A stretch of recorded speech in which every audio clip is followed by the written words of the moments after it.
Mas antes mesmo dos produtores, a gente tem que pensar nas 10 vilas, vilarejos que têm população, né, que depende dessa rodovia para segurança pública, para saúde, para educação, e que são centenas de famílias que dependem dela. Então, é uma questão muito maior do que apenas escoamento de safra. É uma questão até mesmo humanitária, que esses vilarejos ficam realmente isolados, principalmente na época da chuva, e vocês sabem muito bem que as nossas pontes elas ficam até cobertas por água, impedindo o trânsito de serviços essenciais para essa população.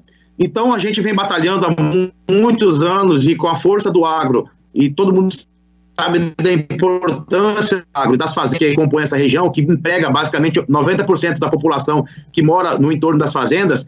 A gente, juntando forças com as instituições públicas e também com as instituições privadas, e sendo elas a FAPSEM, o Sindbalsas e a ProSoja, a gente está buscando soluções e entendimento entre as partes públicas, que é o governo municipal, o governo estadual e o governo federal.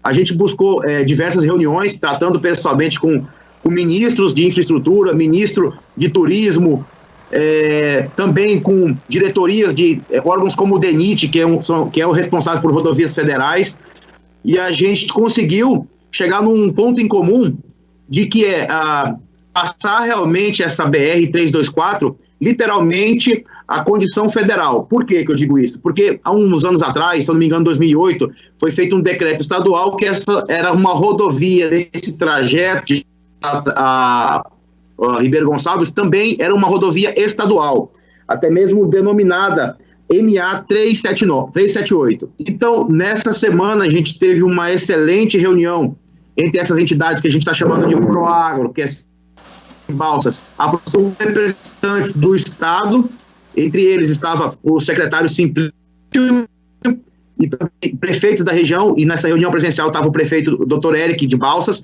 e a gente entrou num consenso de derrubar esse decreto que destinava essa rodovia como sendo dupla, né, sendo uma federal e uma estadual, sendo assim, tirando o impedimento federal para fazer, de fato, a pavimentação e a estruturação dessa rodovia para beneficiar tanto os municípios quanto também a área agrícola que compõe essa região. Essa região é tão importante que há mais de 20 anos atrás já foi construída toda a pavimentação que compõe essa rodovia da parte do Piauí e também a ponte que liga os dois estados, somente faltando esse trecho de 109 quilômetros, 110 quilômetros, que está ainda consta como sem pavimentação, que é de Ribeiro Gonçalves a Balsas. Então a gente acredita com derrubando esse impedimento, que era uma dupla obrigatoriedade, né, um duplo domicílio dessa rodovia, que era estadual e federal, agora se tornando apenas federal, acredito que o governo federal vai dar seguimento. Eu tive pessoalmente com o ministro Tarcísio, ele informou isso, e o governo do estado também está nos apoiando com relação a isso, porque também quer o desenvolvimento da região, e foi de pronto atendimento o nosso desejo de derrubar esse decreto e realmente a gente buscar junto ao governo federal a finalização dessa rodovia que há 80 anos toda a população do entorno de Balsas, Loreto e Sambaíba dependem. Essa busca da resolução desse problema, ele é a médio, a curto ou a longo prazo? Que informação você tem do governo do estado que já se prontificou na derrubada desse decreto? Isso vai acontecer num curto espaço de tempo?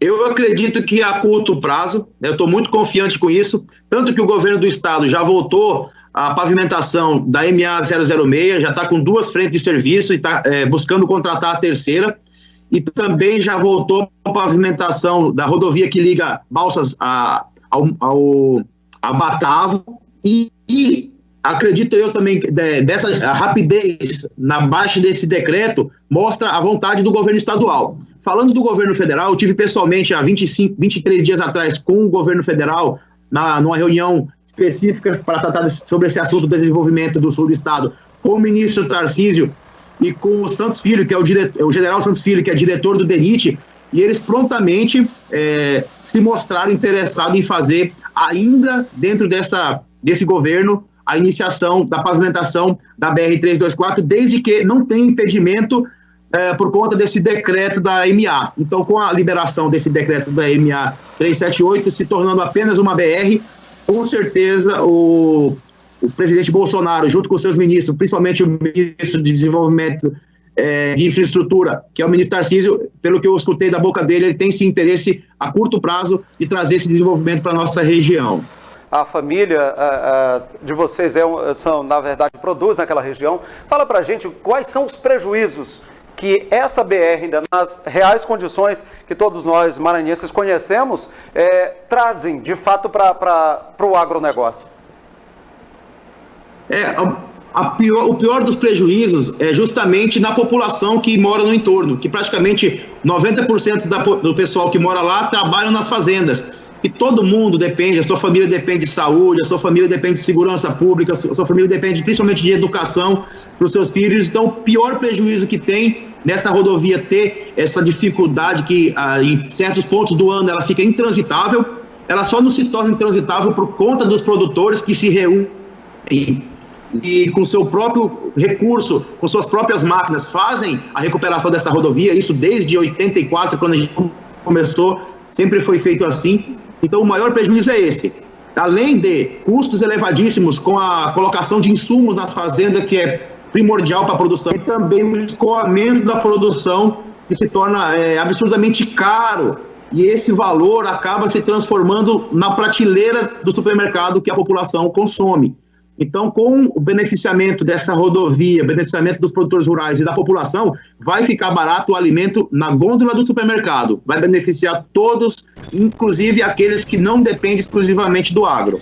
Isso só foi possível por conta da junção de forças de entidades ligadas ao agro. Essas 3 entidades que eu falei na reunião, Sindbalsas, a ProSoja e a FAPSEM. Então, isso mostra mais uma vez que a união faz a força.